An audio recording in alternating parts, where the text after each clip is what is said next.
Hello, hello, hello, happy people. We are so excited to be here today.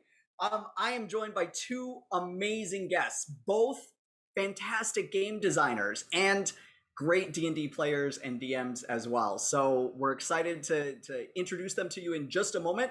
My name is Jamie Van Dorn. I am the host of D8 for Inspiration and the founder and CEO of Neverending. So just a quick mention about who we are and what it is that we're doing. We're creating a whole host of cool and fun tools for DMs and players alike, all around making your storytelling the absolute best that it can be. So right now we have a 2D character builder. If you were just on, you saw the video for that showing, that's our 2D character builder. We're redoing that all in 3D, so you'll have completely posable and animatable characters. We're coming out with the scene creator soon, where you're going to be able to make cool webcomics, and soon animated videos after that. So exciting things. Check us out on all our socials, follow us, try out the app. You can try it for free. Today we are talking magic weapons, and I'm talking with two great people for that, because these are both folks who have done a lot of game design, have played in a lot of games, have DM'd a lot of games.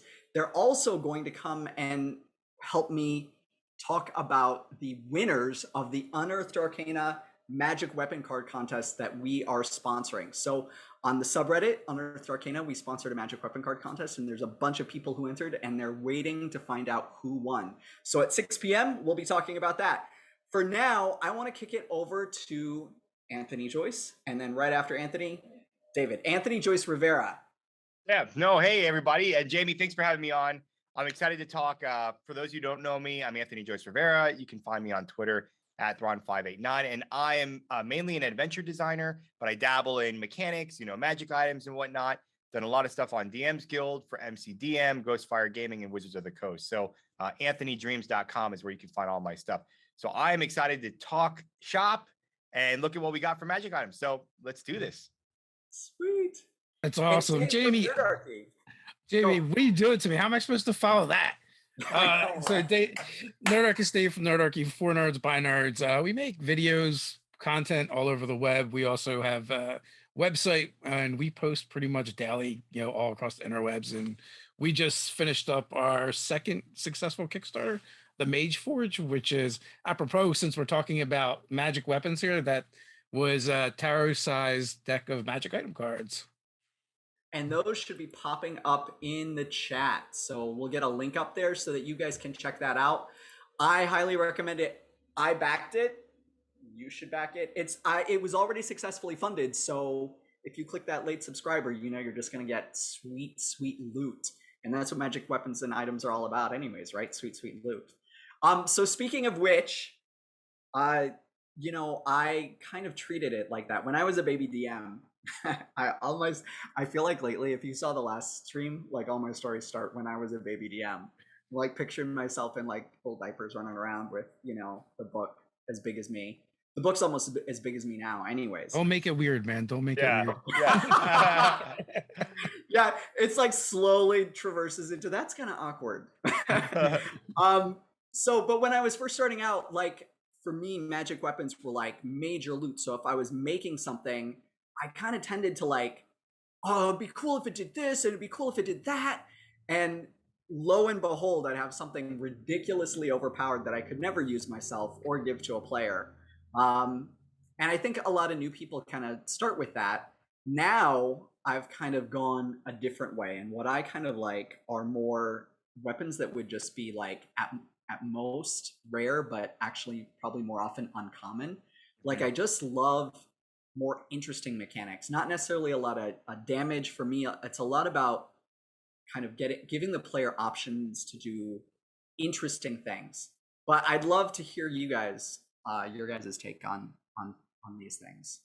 Yeah, I'll jump in. So being mainly with adventure design, what I found is magic items for DMs have such a huge impact on your gameplay and counterbalance and combat.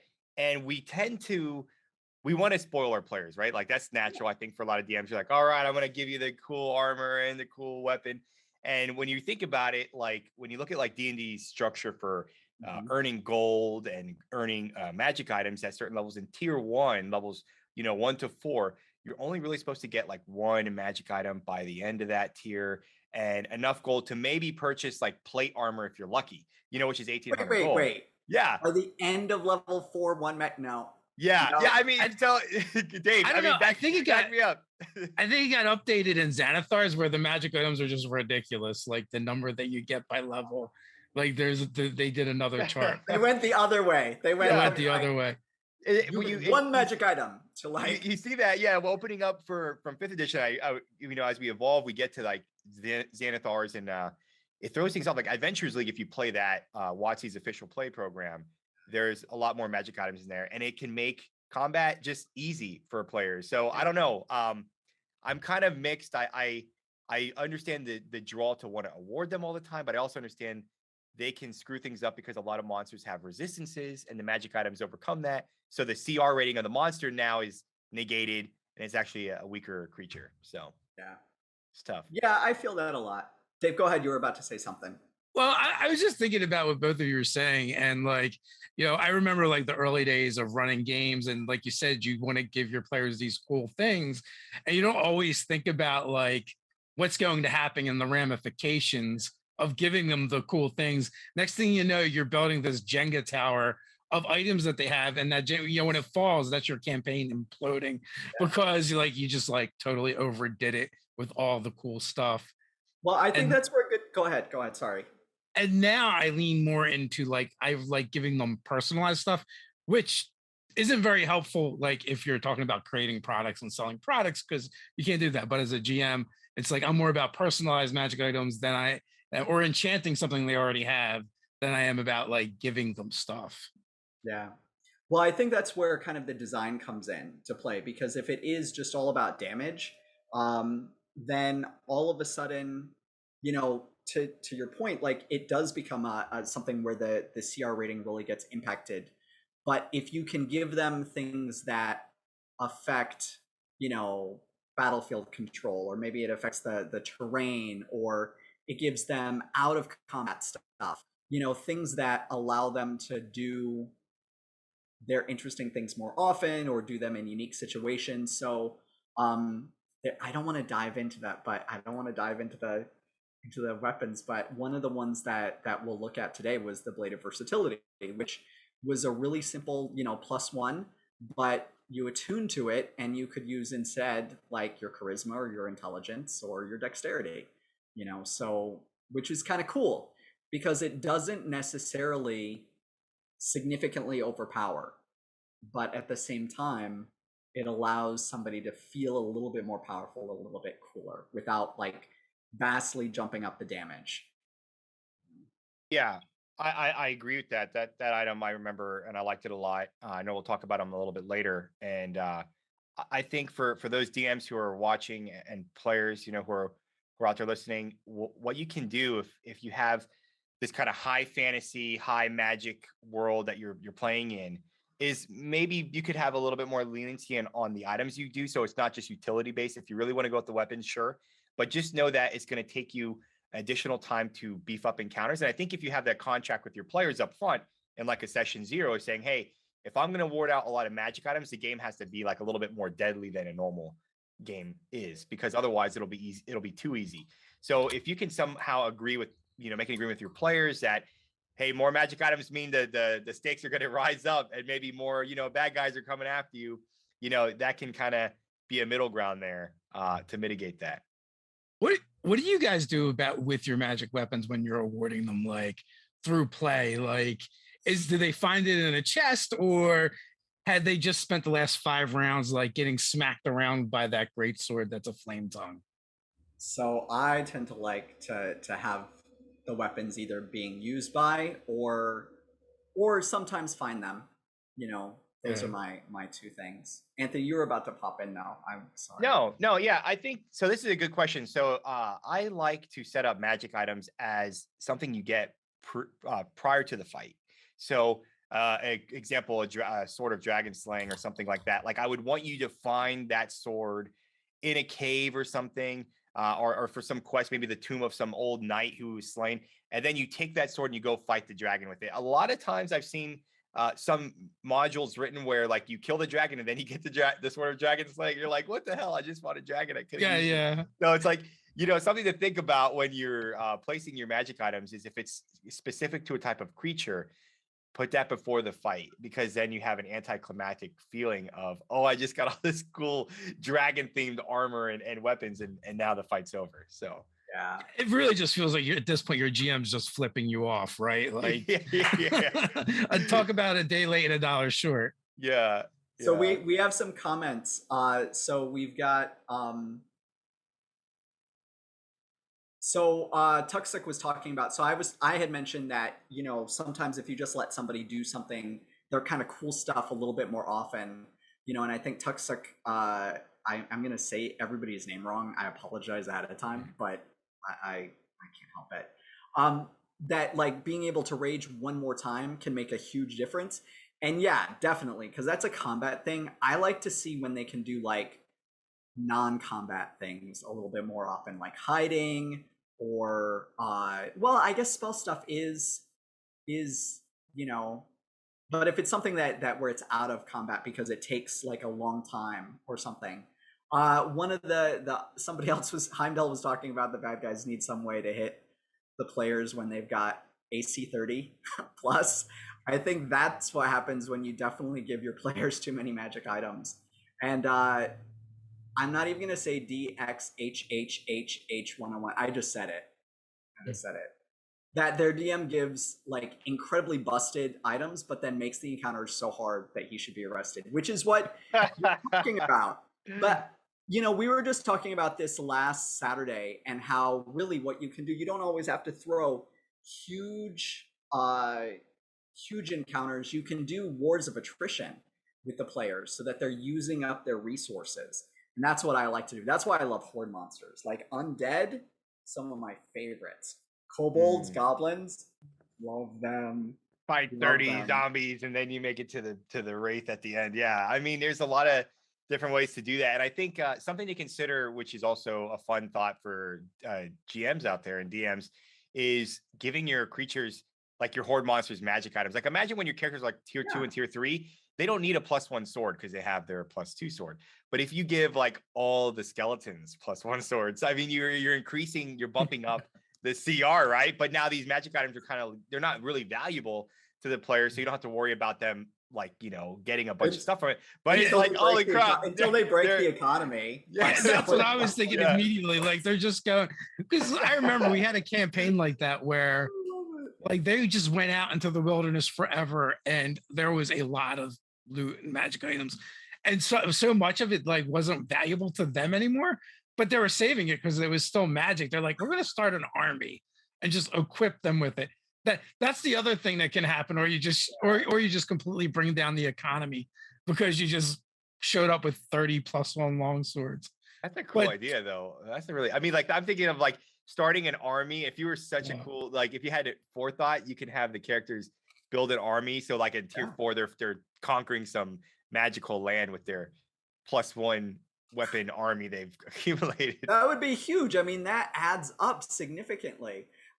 Speaking of giving creatures magic items, that's like I talked about this last stream as well. Hags, I always give my hags. Like my hags are not like low CR, because I give them stuff because they're hags. Doesn't Volo's guide, like on the section on the hags, don't they just have like random magic items? They're not like real magic items, but they're things that the hags can use as magic items. They talk about in that, which is like super cool. It's been a couple years since I read it. No, you're right. Yeah, I was actually reading that section the other day for something I'm working on, and the hags each have like, it's almost like a trinket, but like a magical trinket, like some weird eyeball that can do stuff, or a bag. There's one that puts like souls in a bag and things like that. It's cool. So Volo's guide, the Hag Coven section, has them. Yeah. What do you guys look for in magic weapons when you're either designing or when you're like, oh, this is really cool? Is it just about damage? Is it about, energy damage? Is it just the pluses? What are the things that kind of stand out for you as things that make a magic weapon more than just a sack of like, a sack of damage? It doesn't even make sense. Run out of metaphor. Or story sometimes can Mm. actually be more effective than what the thing does. I've Yeah. found in games Oh, yeah, the lore. like one of the items in the Mage Forge came from one of the stream games I ran, and like one of the characters was an elf, so they are much longer lived than the halfling character. So like they knew the halfling character's grandmother from her life before, and one of the things at one point, and they weren't talking about it, it was just like kind of like this unspoken thing that they knew each other through like the thieves guild or from the criminal underground in a city. So like the grandmother totally did a thing where like, here it's dangerous to go adventuring, and handed the halfling character a stiletto called Last Whisper, and and she breathes on it, it would grow to a longsword. And it was just a plus one. It was just a plus one item, but you know, it was cool. And then like what I did later in that game is like it got upgraded and enchanted again to be more powerful through play. Yeah. So that's exactly what I'm talking about. Like a dagger, a stiletto Mhm. that you breathe on and turns into like that.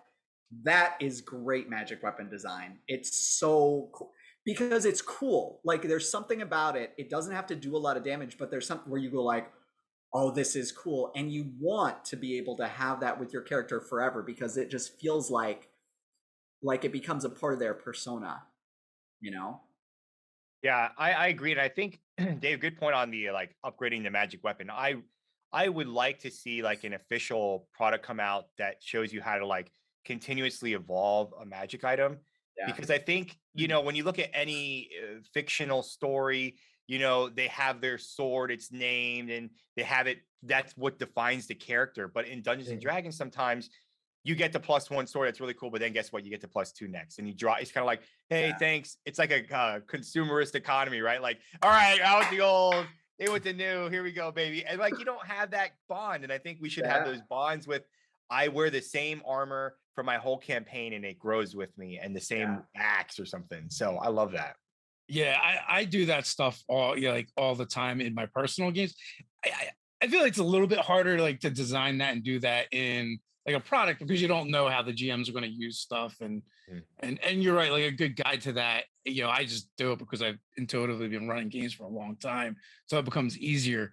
But like there's so how many times does a player come to your table and are like, "This is my grandfather's sword," right? But as soon as like a plus one's longsword comes along, they chuck that thing into a heap so fast.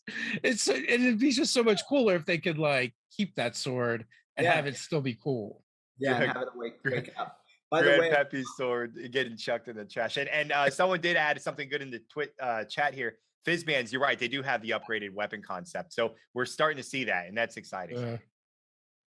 Well, also, Critical Role did it too in like the first Tal'Dorei book, yeah. right? Didn't they Yeah, have the vestige weapons that start off weaker and get more powerful? They that's awaken right. and then they become exalted. I thought that was a really great concept. I thought that was a Yeah. really great concept. And it is better than like DXH was talking about. He had a sword that had 12 abilities and sucked the soul out of enemies that he hit and now or that they hit and now their character is stuck in the sword. So Yeah. it is the better, sword, the sword became the character. it That's does awesome. suck when it gets turned against you. Um Alan was talking about how it can be cool when there's like a give and take. So like a brooch that allows you to cast Charm Person once a day, but has the nasty smell, so you have disadvantage on charisma checks. That might be a little extreme. That might be a little, because then it just kind of Terrible. washes out. Oh! Justice is in the chat. My boy. What's up, Justice? Yeah. Nice. Oh, the official Anthony Joyce fan club is here. We got some cool people here. I see Alan Tucker. He's a great guy. We got Carl out there. Man, everybody's here. Hey, everybody. Thanks for coming. That's fantastic. Good group. That's fantastic. So this is good. So, well, we're going to talk a little bit more, but in 5 minutes, we got 5 minutes before I want to switch over to talk about the Unearthed Arcana Magic Weapon Contest. So, I'd love to get your guys' take on, so we've talked about like kind of what makes stuff fun. What's some of the most broken stuff that you've seen in terms of magic weapon design? Like, what's stuff that like, or that you see commonly done that is just like, why are you doing that? Oh, Dave, you want to handle that one first? So that one it is kind of tricky, but I feel like, with 5e, attunement does a good job of limiting how many of those things you can have.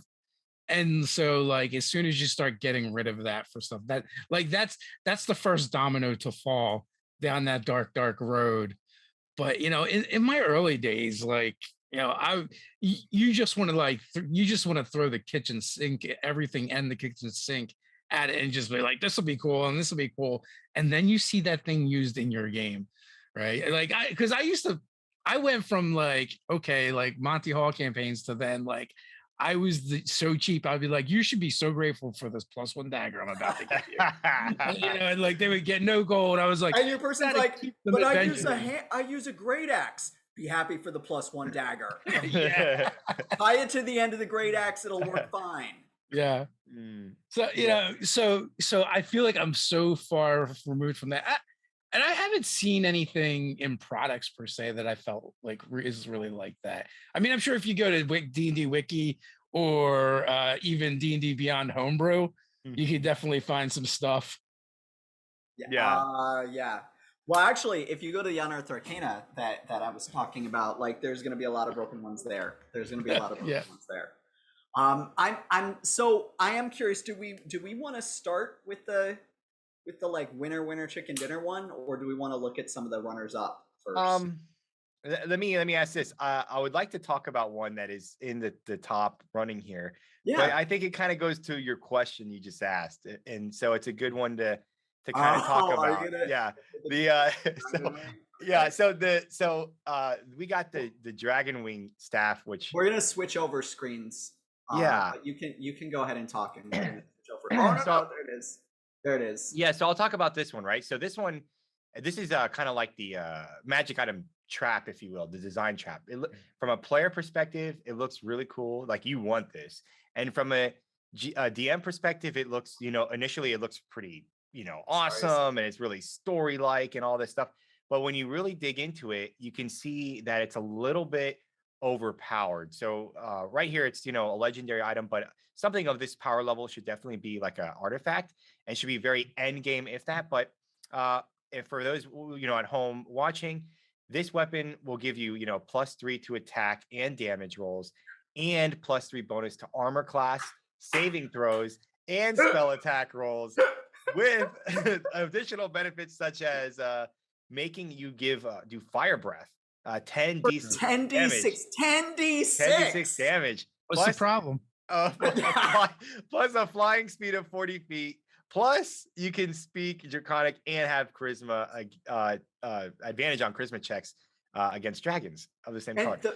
But don't forget, if you happen to be a warlock, Pact of the Blade, you could do that breath weapon twice. Ooh. Or is it only replace one of your attacks with it? No, one of your attacks. Because it models the new Dragonborn, right? Yeah. So this would be it does.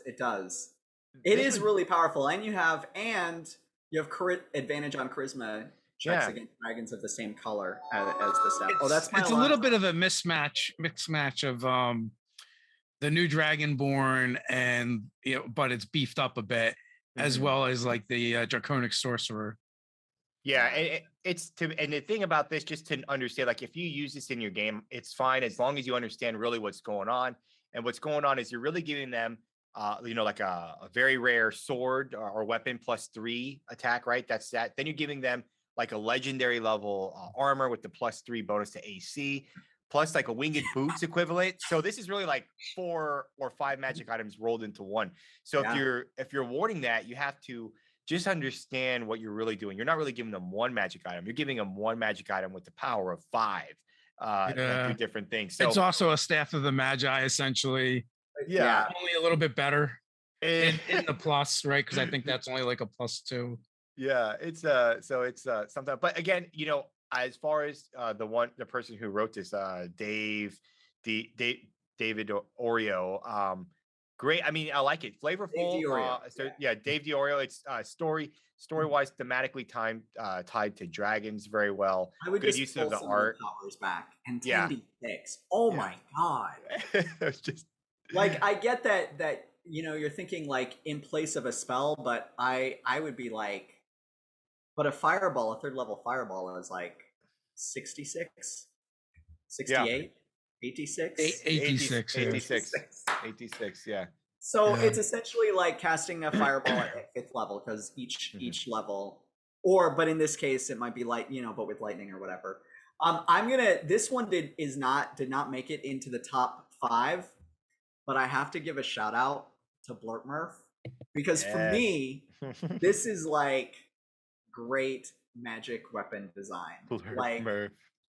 I love this because it's got flavor. It's so tasty. And not just because it's made with octopus, but it doesn't like you don't do like you have to attune. You can breathe water. You're unharmed by the cold or pressure of deep water. It acts as a magical weapon that can do bludgeoning or piercing damage. But the biggest thing is that you get this that it's owned. The staff is actually owned by Blurt Murph, who is an octopus familiar, and she decides whether or not she's going to stick with you. But no, there's nowhere in here that it does more damage. It's just magic damage, but it's just a staff. It's not even like a +1. And I think that is like wicked. I think this one here, this magic item, is one of those very flavorful, like you said, story-wise items that are fun for the character and cool for the DM. And I would even say this would be a really cool magic item to put in your Call of the Netherdeep adventure that's coming out, the Critical Role one that Watsy's doing. This would be perfect because it's an underwater themed adventure, and this staff lets you breathe underwater. So it's a low threat in terms of not going to break your game, but it can be fun to have. And you still have to treat Blurt Murph nice, or she's going to be like, peace out. Boop. You got it. I'm going to a game right from this, and it's the name of the game is We All Live on a Boat. So show up with Blurt Murph staff. I love it. So yeah, these are going to be a little bit moving targets. We're going to do our best to like capture first was easy. So I don't want to go to the first place right now. We talked about the Dragon Wing staff. I think that is now we're at close to 6 p.m. Voting goes until 6. So this is going to be like really touch and go. And now it's at 41. The name of this makes me laugh at I guess not the name, but just what they say with it, which is twofold.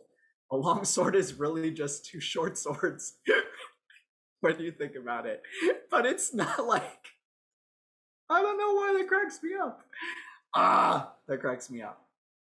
But basically, this is a little OP in some ways. Well, it looks like it gives you a decision, but it doesn't. You get a +2 bonus to attack and damage rolls with the magic weapon, but while holding the blade, you can use a bonus action to split it into 2 +1 short swords. The second sword appears in an empty hand, or they both appear in your first hand.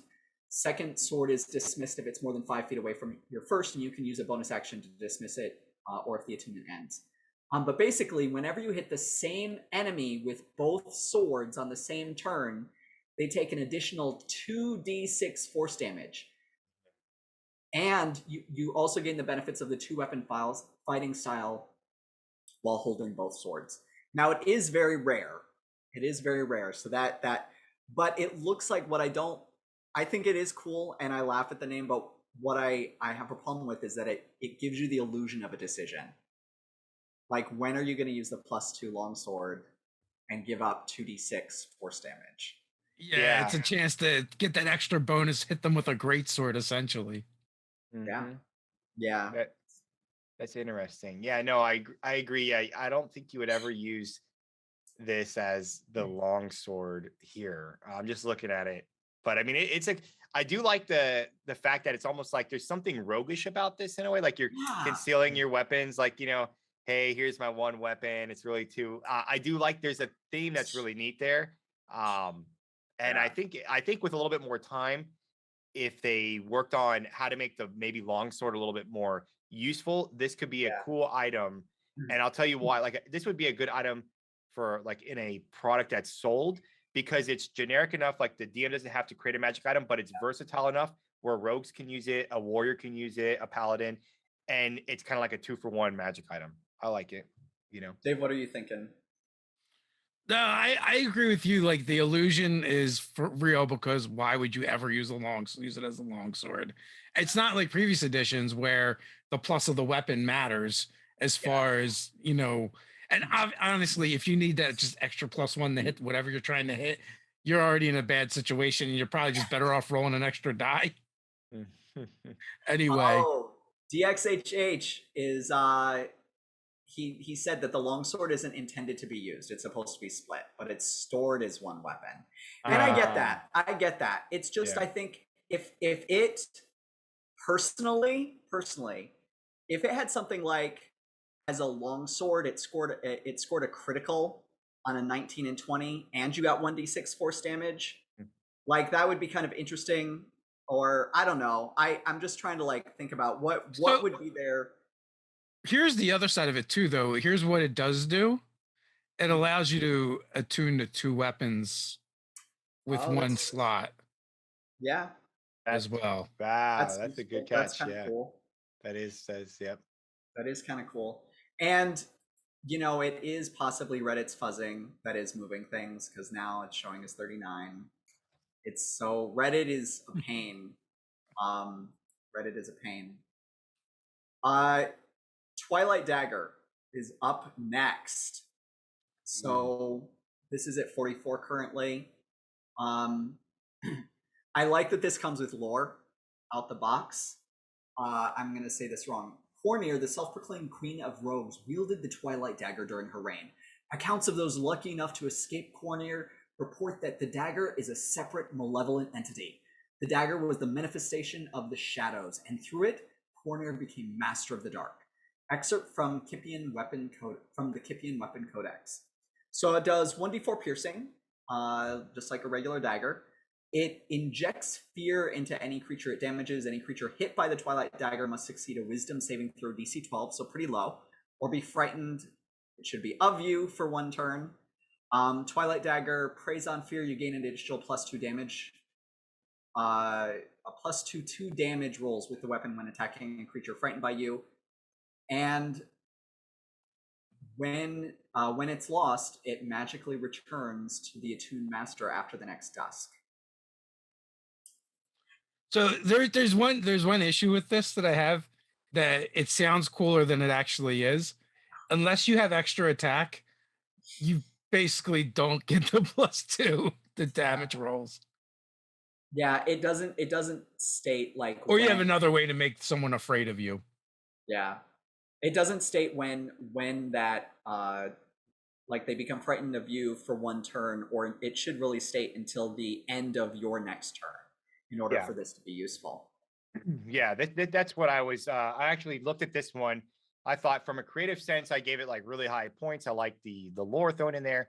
From a design perspective, I thought, and this is just for everybody listening. So we all learn how to design, right? And there's a cheat to this, and it's look at existing weapons and how mechanics are worded. And for this one here, I can see they were inspired by the Mace of Disruption and the Wand of Fear. And what you want to do is exactly strip out the way they say, on a successful save, the creature becomes frightened of you until the end of your next turn. That's one way of saying it.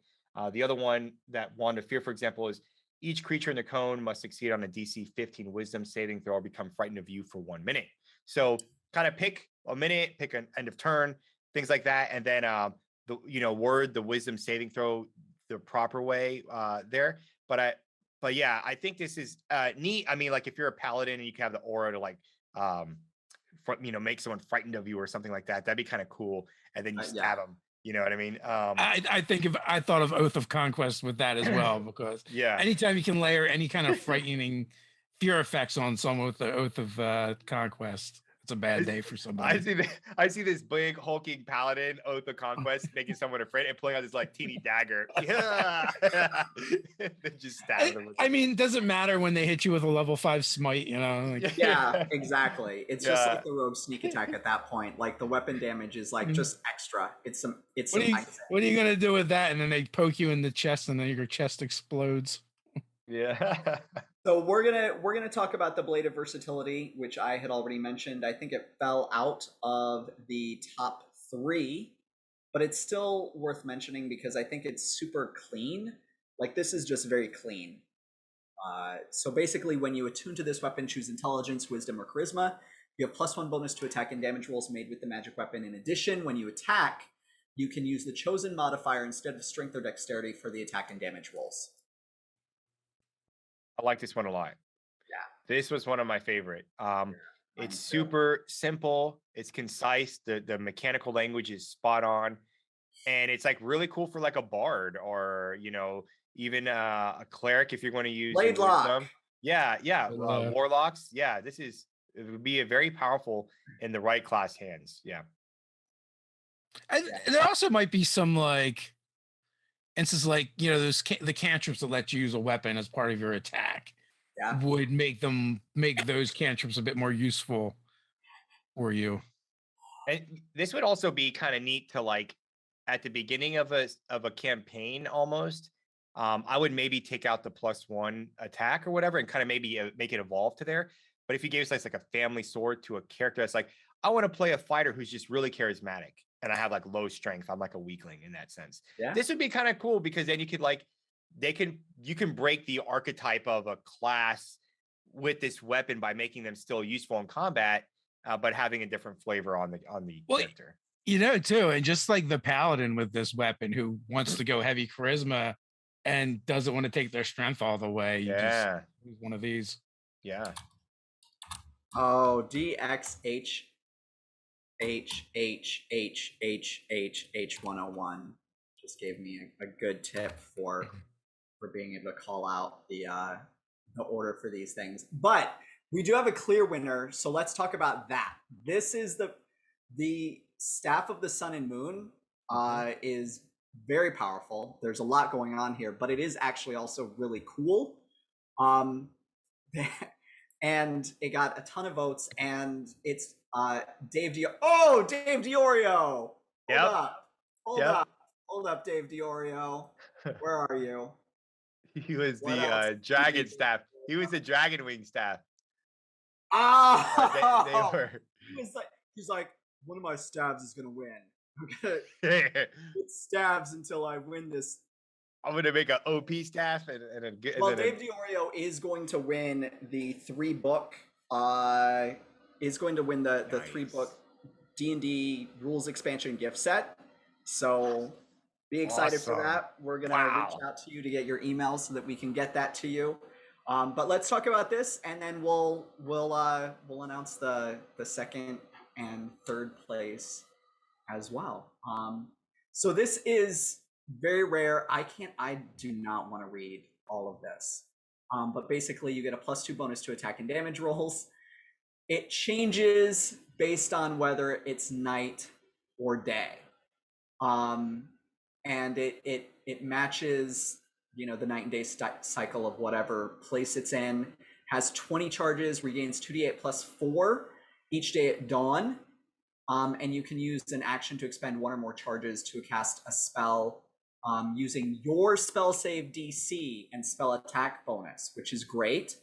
Basically, the charges line up with the level of the spell, and there are a lot of spells. So, like, for a warlock who doesn't get a lot of spells, I'd be like losing my brain here. But it is very rare. I think this is actually, I might push it all the way into the legendary column, but what do you guys think about this? I mean, it's sweet, and I do think it's kind of cool what they did here.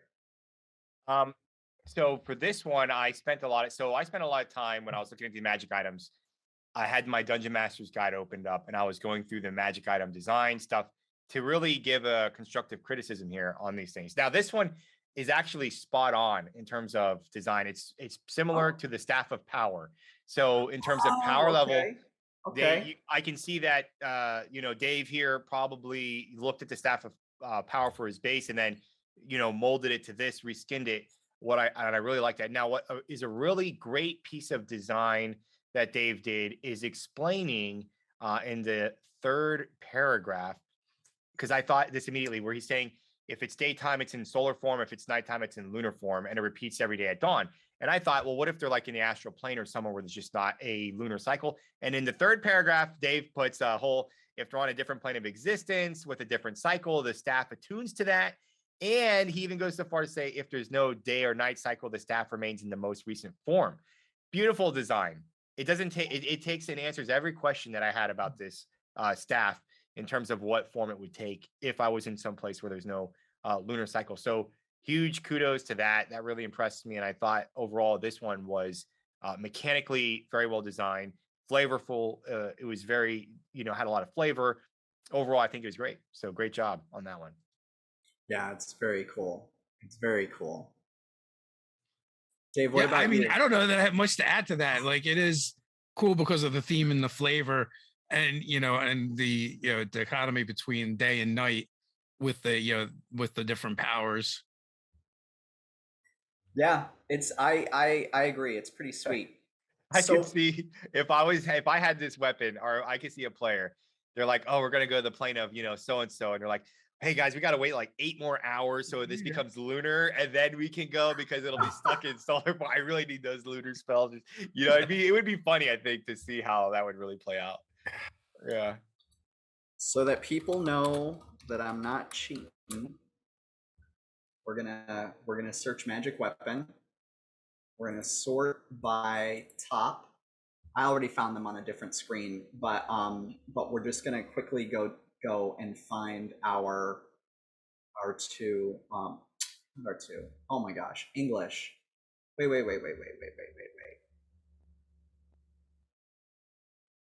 Oh, time.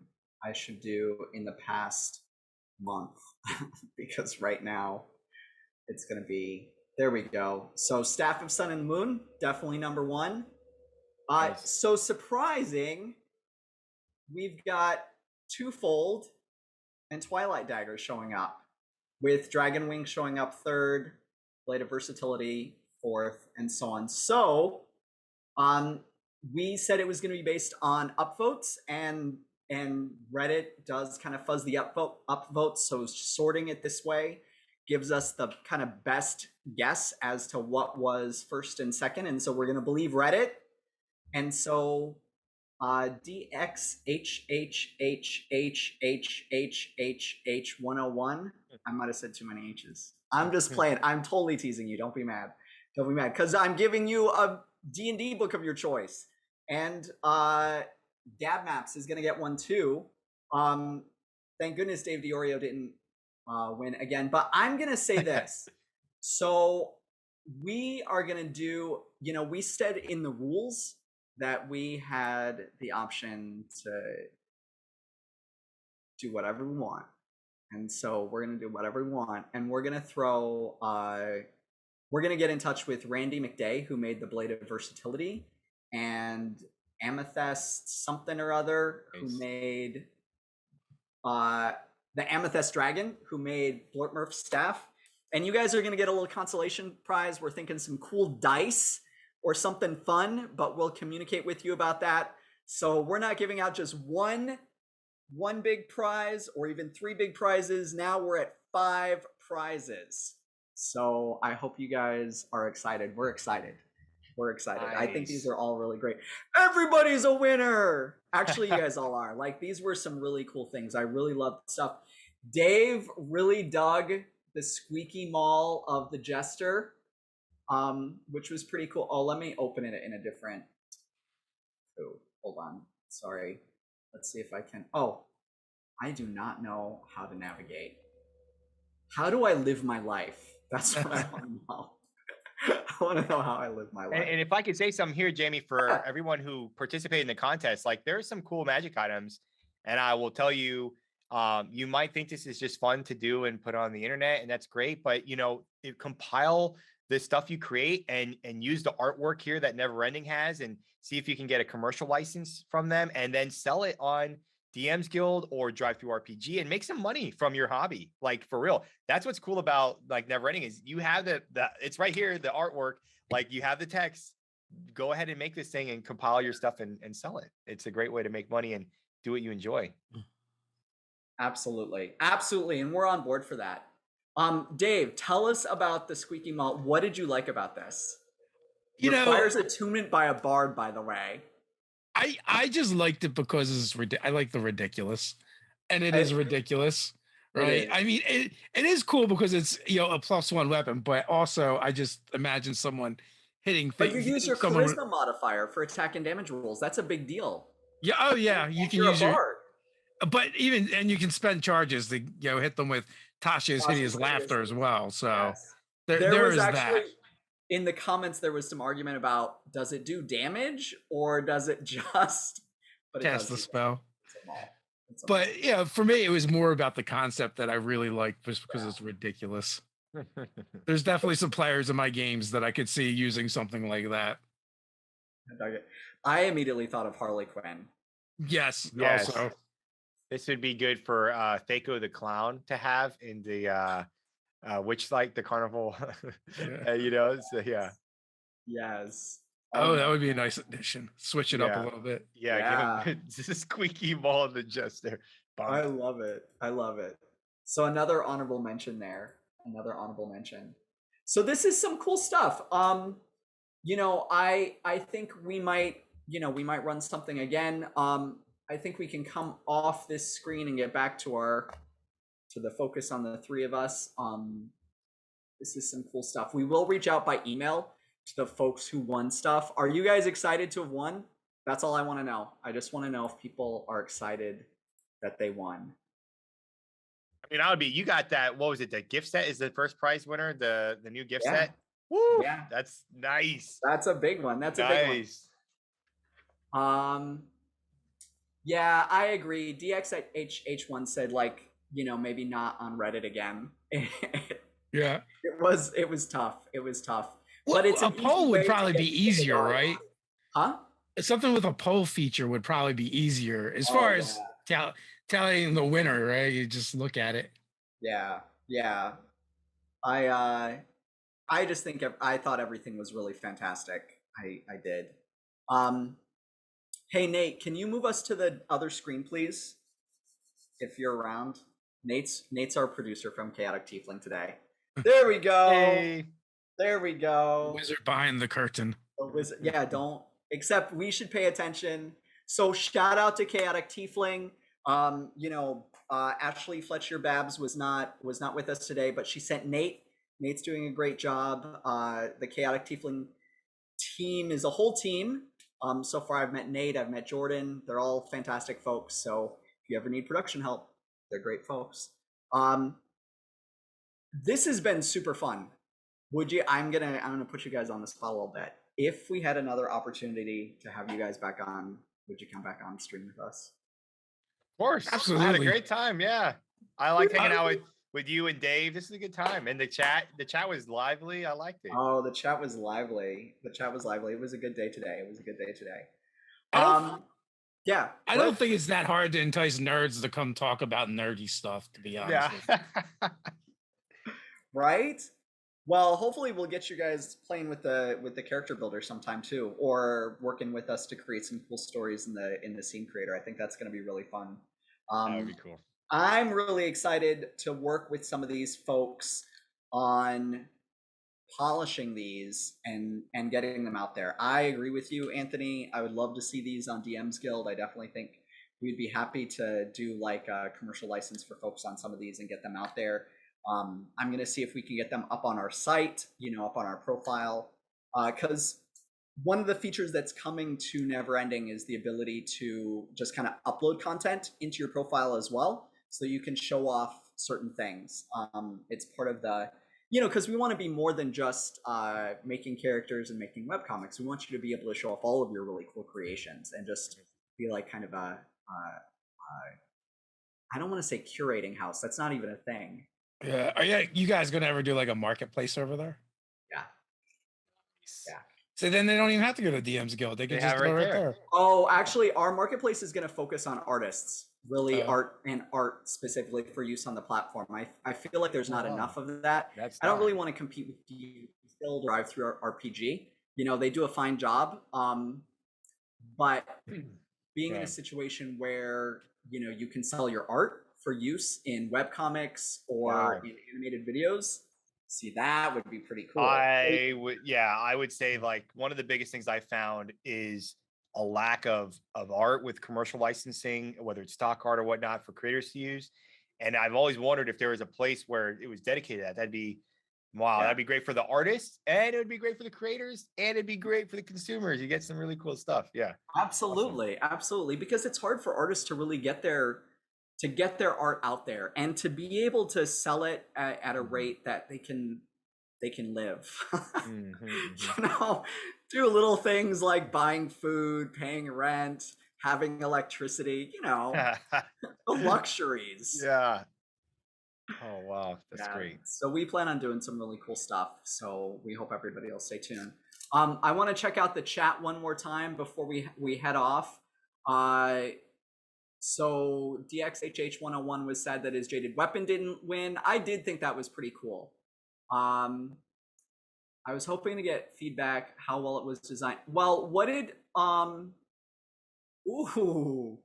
Well, Tucksock, if you want to throw up in chat a link to one of the things that you designed, we have some free minutes. We're happy to talk about it. To talk about any of the stuff that you posted. So feel free to throw that up there.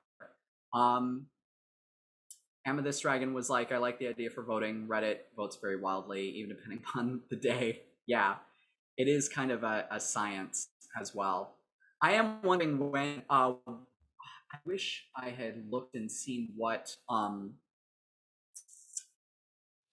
if I'd put in everybody's like user with their stuff, but I don't know if I would have been able to line up unless their Reddit name was the same as their Twitch name. Yeah, no, yeah, so again, yeah, thanks for having us on. This was really cool. I liked Sure. seeing all the different creative stuff. It's inspiring to see how different designers and creators and DMs out there just like make these different magic items and how they would do things differently than even I would. And it's neat to see that and be able to share it. Excited to see what more people make. Yeah, for sure. Only 10 is not really enough, right? Like, well, especially when you get into that mode. Yeah. Going through magic items. Yeah, I feel like we could spend a couple hours just talking about the magic items and the stuff that's really working with them and so on. But we're trying to keep the streams between 45 minutes and an hour because everybody has like lots of stuff to do, and and it's also hard for me to be like super hyper the whole time. I'd have to drink more coffee and then I'd have to sleep and then the whole thing. Tired in the morning and the whole thing. Have you considered like a coffee IV drip maybe? Just off to the side, That'd be fantastic. There's some monsters out there, Red Bulls. The flavor of coffee, like not even a little bit.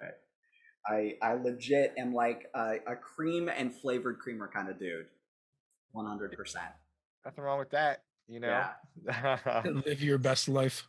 Right? So let's do our outros. Let's tell people where they can find you and find your stuff. Dave, why don't you kick us off? Sure. Nerdarchy Dave at Nerdarchy, 4 Nerds by Nerds. And basically, Nerdarchy anywhere will come up. The main thing is the YouTube channel and the website. We've got a store over there. And if you hit up either the store or the Kickstarter for Mage Forge, you can pre-order the deck of cards, which we haven't quite done the backer kit yet. So, then we'll be able to have even more stuff in there for people to check out and some of the Kickstarter exclusive stuff coming soon. That's super cool. You definitely want to find their stuff. Nerdarchy puts out great stuff and they have great content on their YouTube. So definitely check that out. And Anthony, where can people find you and your stuff? Yeah. So everybody, again, I'm Anthony Joyce-Rivera. You can find me on Twitter at Thrawn589. I'm there all the time talking D&D and a bunch of stuff. And then also my website, which is anthonydreams.com. And come chat with me online. I like talking to people, seeing what ideas you have about D&D. And tonight, let's see, I'll be watching Vox Machina on Amazon, finishing up the new episodes for the Critical Role show there. So it'll be fun. That's going to be fantastic. That's going to be fantastic. Anthony is super nice. Dave are super nice. Like, seriously, reach out to them. They are great dudes. They are great dudes. I want to thank you guys for being on stream with us. I'm sorry that we couldn't get to everybody's magic weapon. I definitely, you can always email Neverending at hello@beneverending.com. We take art requests. We take feedback. If you want feedback on any of your submissions, hit us up, send it there, hello@beneverending.com, or even just send us a direct message on Twitch.